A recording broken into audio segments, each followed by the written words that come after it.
Il est possible d'ajouter des effets d'animation sur les différents objets que vous insérez sur vos pages.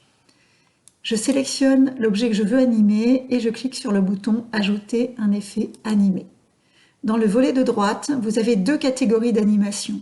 Les animations qui vont se déclencher automatiquement et des animations interactives que l'on verra dans un deuxième temps. Si ma page doit s'afficher et que mon objet ne doit pas être présent tout de suite, je vais ajouter dessus un effet d'entrée.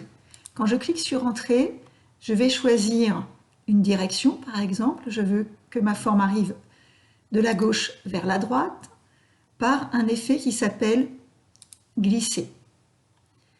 Pour tester, je prends mon bouton Prévisualiser, je ne clique pas, ma forme est arrivée.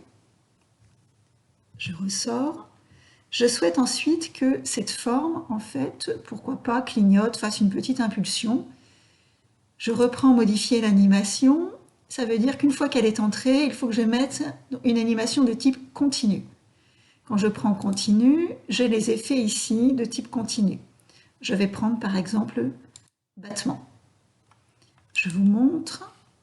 Prévisualiser, je ne clique pas, ma forme arrive comme tout à l'heure, l'effet d'entrée, et vous voyez des battements qui correspondent à l'effet de type continu. Et vous voyez, ça se reproduit plusieurs fois. Si enfin je souhaite que ma forme disparaisse de la page, je reprends ici et j'ajoute un effet de type sortie en disant par exemple disparaître tout simplement. Je vois que j'ai bien mes trois effets sélectionnés, j'ai des petits points jaunes partout. Je reprends ici, prévisualiser.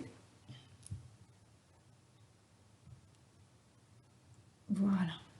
Donc j'ai fait mes trois effets. On peut ajouter des effets d'animation non pas automatiques mais interactifs, c'est-à-dire soit souris dessus, soit cliquer. Souris dessus, je prends notification. Si je me mets en mode prévisualisation, mon animation ne se déclenche que si je pointe mon objet avec ma souris.